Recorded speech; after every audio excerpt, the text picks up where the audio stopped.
नमस्कार किसान भाइयों, मैं सूर्यदोल फिर से हाजिर हूं आपके अपने चैनल एग्रीकल्चर गुरुजी में। किसान भाइयों, आज जो बात की जाएगी किसी भी कीटनाशक के ऊपर या फंगीसाइड के ऊपर बात नहीं की जाएगी। आज जो हमारा टॉपिक है वो, जैसे आप इस समय पर ये पेड़ी गन्ना देख पा रहे हैं, ये गन्ना अभी काफी छोटा है, बिल्कुल अभी कटाई करने के बाद ये तैयार होना हमारा शुरू हुआ है। अभी इसके अंदर किसी भी तरह का कोई स्प्रे या कोई भी खाद इसके अंदर नहीं डाला गया है। हर जो वीडियो मैं बना करके आपको दे रहा हूँ, उस वीडियो के अंदर आपको एक नया टेक्निकल मैं आपको बता रहा हूँ, नए खाद के बारे में बता रहा हूँ, नए स्प्रे के बारे में बता रहा हूँ। ऐसा इसलिए है किसान भाइयों कि आप ऐसा बिल्कुल ना करें कि सभी खेतों के अंदर एक जैसा स्प्रे कर दें या सभी खेतों के अंदर एक जैसा खाद डाल दें, क्योंकि यदि अच्छे रिजल्ट हमें नहीं मिल पाए बाई चांस, तो किसान भाई हमें उससे नुकसान ही देखने को मिलता है। तो कोशिश ये करें कि आपके पास जैसे मान लीजिए 4 से 5 एकड़ गन्ना आपने बोया हुआ है या 10 से 20 एकड़ गन्ना आपने बोया हुआ है, तो 2 एकड़ में आप एक स्प्रे कीजिए, फिर दूसरे एकड़ में दूसरा स्प्रे और तीसरे में तीसरा स्प्रे, जिससे कि आपको अच्छी तरीके से ये भी समझ में जाए कि कौन से स्प्रे ने हमें ज्यादा अच्छा रिजल्ट दिया है, कौन सा स्प्रे करने के बाद जो हमारा गन्ना था वो अच्छी तरीके से टिल्लिंग करके चला है, उसके अंदर किसी भी तरह का कोई रोग नहीं आ पाया है। सस्ते स्प्रे का उपयोग भी करके देखिए, महंगे स्प्रे का उपयोग भी करके देखिए, जिससे कि किसान भाइयों आने वाले समय में हमें कोई भी नुकसान देखना ना पड़े या फिर किसी और से हमें राय मशवरा लेने की आवश्यकता ना पड़े। क्योंकि जब आप दुकान पर पहुंचते हैं तो दुकान पर पहुंचने के बाद आपको न जाने कितने से स्प्रे सामने रख दिए जाते हैं, जो बहुत बहुत कीमती भी होते हैं, बहुत सस्ते भी होते हैं, कुछ से लाभ भी होता है और कुछ से नुकसान भी हो जाता है। तो आपको अपना दिमाग भी इसके अंदर बहुत अच्छी तरीके से लगाना है। तो जैसे आप इस समय पर ये पेड़ी गन्ना देख पा रहे हैं, इसके अंदर ना ही कोई स्प्रे किया गया है और ना ही कोई खाद लगाया गया है। इसके अंदर किसान भाइयों अभी तक कीट का जो अटैक है वो बिल्कुल भी मुझे पूरे खेत के अंदर देखने को नहीं मिला है। पूरे खेत का अच्छी तरीके से निरीक्षण किया गया है। आप देख भी पा रहे होंगे जो टिल्लिंग है, टिल्लिंग भी इस खेत के अंदर काफी शानदार वाली किसान भाइयों देखने को मिल रही है। अच्छी टिल्लिंग किसान भाइयों इस खेत के अंदर देखने को मिल रही है। इस टिल्लिंग के साथ साथ गन्ने की बढ़वार भी अच्छी तरीके से हो सके, गन्ना हमारा बिल्कुल भी पीलापन गन्ने के ऊपर ना आए, गन्ने के अंदर गहरा हरापन रहना चाहिए, साथ साथ कीटों का अटैक भी ना हो और फंगस का अटैक भी ना हो।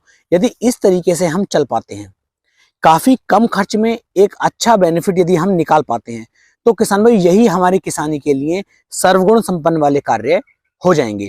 क्योंकि यदि हम बहुत ज्यादा लागत लगाने के बाद, बहुत ज्यादा महंगी दवाएं लगाने के बाद अपने गन्ने को इस चीज से बचा पाएंगे, गन्ने के अंदर टिल्लिंग अच्छे से ले पाएंगे, तो कोई भी बेनिफिट नहीं होगा। आज की जो हमारी ये वीडियो है, इसके अंदर आज मैं आपको 4 खाद बताने वाला हूँ, 4 फार्मूले ऐसे बताऊंगा। इन चारों को आपको एक साथ मिला लेना है, एक साथ मिक्स कर लेना है, और मिक्स करने के बाद जब आप इसका स्प्रे करेंगे तो हमारे गन्ने के अंदर बिल्कुल भी पीलापन नहीं आएगा।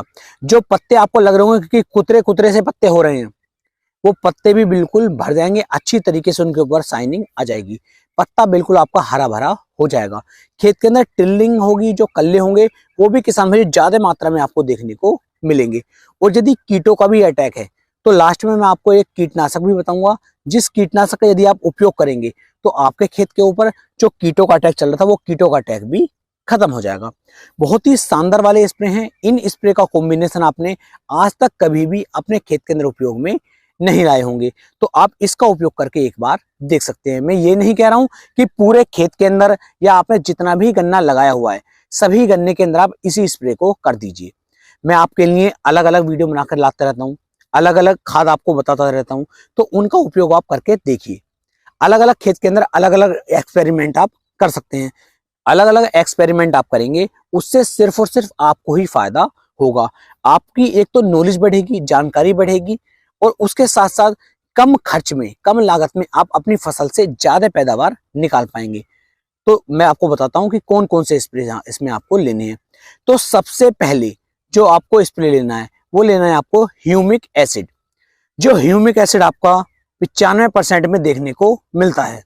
95% वाले ह्यूमिक एसिड का आपको यहाँ पर उपयोग करना है। इसका मैं बिखराव करने की बात नहीं कर रहा हूँ, इसका हमें स्प्रे करना है। अब स्प्रे में हमें ह्यूमिक एसिड की कितनी मात्रा लेनी है, जब आप दुकान पर पहुंचेंगे तो आपको आधा किलोग्राम की मात्रा भी बताई जाएगी, 1 की भी बताई जाएगी और 2 किलोग्राम की मात्रा भी बताई जाएगी। क्योंकि जितना ज्यादा ह्यूमिक एसिड बिकेगा उतनी आमदनी उनकी बढ़नी है। लेकिन 1 एकड़ पेड़ी गन्ने के लिए जो आपको ह्यूमिक एसिड की आवश्यकता पड़ने वाली है वो आपको चाहिए लगभग 600 से लेके 700 ग्राम। 1 एकड़ गन्ने की डोज बता रहा हूं, इससे ऊपर की डोज नहीं है। 600 से लेके 700 ग्राम 95% वाला ह्यूमिक एसिड आप ले लीजिए। ये पूरी अच्छी तरीके से हमारे गन्ने की जड़ों के विकास को करेगा। गन्ने की जड़ें नीचे की तरफ बैठना शुरू हो जाएंगी। जितनी गहराई से हमारे गन्ना जो है खाद को, उर्वरकों को खींचेगा, उतनी अच्छी तरीके से वो ऊपर को बढ़वार करेगा। जड़ों का विकास जितना अच्छी तरीके से होता है, गन्ने का विकास भी उतनी ही अच्छी तरीके से होता है। ह्यूमिक एसिड का उपयोग करते ही गन्ना हमारा हरा भरा होना शुरू हो जाता है, पीलापन उसका जाना चालू हो जाता है। तो यहाँ पर ह्यूमिक एसिड आपको 100% डालना चाहिए। 600 से 700 ग्राम की मात्रा ले लीजिए, बहुत ही सफिशिएंट और एक नंबर 1 की डोज में आपको बता रहा हूं। तो बढ़वार के लिए आपके पास ये हो जाता है और हरेपन के लिए आपके पास हो जाता है, जड़ों के विकास के लिए भी ह्यूमिक एसिड हो जाता है। अब कुछ किसान भाई सोच रहे होंगे कि गन्ने की बढ़वार हम किस तरीके से करें, गन्ना किस तरीके से हमारा लंबा हो, ऊंचा गन्ना किस तरीके से बने। तो इसके लिए आपको इसी के ह्यूमिक एसिड के साथ में ही जिब्रेलिक एसिड का भी उपयोग कर लेना है। अब जिब्रेलिक एसिड की कितनी मात्रा हमें लेनी है, तो जिब्रेलिक एसिड की मात्रा आप लेंगे 4 ग्राम प्रति एकड़ के हिसाब से। 4 ग्राम से ज्यादा मात्रा ना लें। जिब्रेलिक एसिड 4 ग्राम हार्मोन्स है, बहुत ही अच्छी तरीके से आपके गन्ने को ये डेवलप करेगा, आपके गन्ने की हाइट को ये बढ़ाएगा। अब अगर आपके गन्ने के अंदर टिल्लिंग बहुत शानदार चल रही है, बहुत बढ़िया टिल्लिंग चल रही है, तो आप ह्यूमिक एसिड उसके अंदर नहीं डालना चाहते हैं, तो उस कंडीशन में सिर्फ और सिर्फ यदि आप जिब्रेलिक एसिड का भी उपयोग करेंगे, दारू के अंदर मिला करके, किसी और चीज के अंदर ना मिलाएं, दारू के अंदर आप जिब्रेलिक एसिड को मिला लीजिए। कितनी मात्रा लेनी है, 4 से लेके 5 ग्राम की जिब्रेलिक एसिड की मात्रा ले लीजिए और 1 क्वार्टर आप ले लीजिए इंग्लिश का, देसी वाली नहीं लेनी है। कुछ किसान भाइयों को काफी हंसी आ रही होगी कि यहाँ पर दारू की बातें भी चल रही हैं, तो इंग्लिश वाला आप 1 क्वार्टर ले लीजिए, उसके अंदर 4 से 5 ग्राम आप जिब्रेलिक एसिड मिलाइए और उसका स्प्रे पूरे खेत के अंदर कर दीजिए। बहुत ही शानदार वाली हाइट आपके गन्ने को मिल जाएगी। तो किसान भाई 4 ग्राम आपको हो जाता है जिब्रेलिक एसिड ह्यूमिक एसिड के साथ ही। इसके बाद अब हम बात करते हैं तीसरे स्प्रे की, कि तीसरा स्प्रे इसके अंदर हमें कौन सा मिलाना है। तो किसान भाई जो हमारा एनपीके 19-19-19 खाद होता है, जो पानी में सोल्यूबल होता है, या फिर एनपीके 18-18-18 जो हमारा सल्फर युक्त खाद होता है, जिसके अंदर 4 कॉम्बिनेशन दिए हुए हैं, नाइट्रोजन भी है, फास्फोरस भी है, पोटास भी है और सल्फर भी है। चारों का कॉम्बिनेशन इसका अंदर दिया गया है। काफी सस्ता भी है, ऐसा नहीं कि बहुत ज्यादा महंगा है, काफी सस्ता जुगाड़ है ये। 80 से लेकर 100 रुपए के आसपास तक आपको 1 किलोग्राम एनपीके 18-18-18 मिल जाता है। वहीं जो 19-19-19 है, ये थोड़ा सा महंगा पड़ता है, थोड़ा सा कॉस्टली पड़ता है। तो आपके बजट में जो भी आए आप उस वाले को ले लीजिए। इस तरीके से आपका तीसरा स्प्रे हो जाता है। तो एनपीके की जो मात्रा हमें लेनी है वो लेनी है 1 किलोग्राम प्रति एकड़ के हिसाब से। 1 एकड़ की डोज बता रहा हूं, तो डोज को आप बिल्कुल ध्यान में रखें। डोज ऊपर नीचे आपको बिल्कुल भी नहीं करनी है, इस चीज का आपको ध्यान रखना है। तो इस तरीके से 3 स्प्रे आपके पास ये बन जाते हैं। ये जो कॉम्बिनेशन मैं बना रहा हूँ सिर्फ गन्ने की बढ़वार के लिए, गन्ने के अंदर टिल्लिंग के लिए, गन्ने के अंदर ग्रोथ के लिए मैं बना रहा हूँ। कोई भी कीटनाशक मैं इसके अंदर आपको नहीं बता रहा हूँ।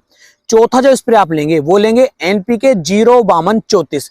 अब जब हमने एनपीके 18-18-18 ले लिया तो 052-34 का यहाँ पर क्या काम रह गया। किसान भाई जब गन्ना बिल्कुल भी बढ़वार नहीं कर रहा है, टिल्लिंग बिल्कुल भी नहीं निकल रही है, उसी कंडीशन में इस वाले कॉम्बिनेशन को, इस वाले स्प्रे को आपको अपने खेत के अंदर उपयोग में लाना है। क्योंकि इसके अंदर भी 052-34 मैंने आपको बता दिया, 52% इसके अंदर फास्फोरस दी गई है और 34% इसके अंदर पोटास दी गई है। फास्फोरस होने की वजह से जड़ों में और भी तेजी के साथ फैला हुआ आएगा, जड़ें और भी तेजी के साथ फैलेंगी। जैसे हमारा जो ह्यूमिक एसिड जड़ों के विकास को अच्छी तरीके से करेगा, फास्फोरस भी जड़ों के विकास को तेजी के साथ बढ़ाएगा। कुल मिलाकर के हमें जो अपने दिमाग में एक ही बात रखनी है कि जितनी अच्छी तरीके से जड़ों का विकास गन्ने की नीचे की तरफ होने वाला है, जितनी ज्यादा जड़ें फैलेंगी, गन्ना उतनी अच्छी तरीके से टिल्लिंग निकाल करके चलेगा। अगर टिल्लिंग कम निकलेगी तो पैदावार कम होगी, टिल्लिंग ज्यादा निकलेगी तो पैदावार ज्यादा होगी। तो यहां पर जो आपको चौथा स्प्रे लेना है वो लेना है एनपीके 052-34 का। तो 052-34 के अंदर मैंने आपको बता दिया फास्फोरस भी है, पोटास भी है, बेहतरीन वाला काम यहाँ पर ये करने वाला है। अब यहाँ पर हमें सबसे बड़ी क्या बात है कि इसकी डोज हमें कितनी लेनी है। तो 500 ग्राम प्रति एकड़ के हिसाब से आप 052-34 को ले लीजिए। कुल मिलाकर के आपके पास 4 स्प्रे ये आपके हो जाते हैं। इन चारों स्प्रे को आपको आपस में एक साथ मिला लेना है और मिलाने के बाद किसान भाइयों लगभग 150 से लेके 160 लीटर पानी के अंदर आपको इनको मिलाना है। और मिलाने के बाद सिंगल स्प्रे पूरे खेत के अंदर आप कर दीजिए।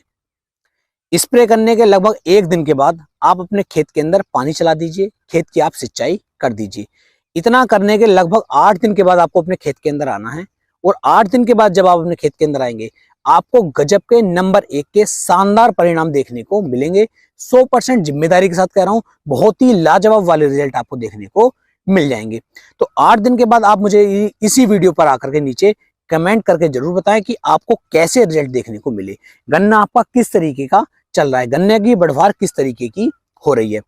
यदि किसान भाइयों आपके खेत के अंदर कीटों का भी अटैक है, कीट काफी ज्यादा मात्रा में हो रहे हैं, तो जो ग्रोथ प्रमोटर वाले मैंने आपको टेक्निकल बताया, इन टेक्निकलों को आपको उपयोग नहीं करना है।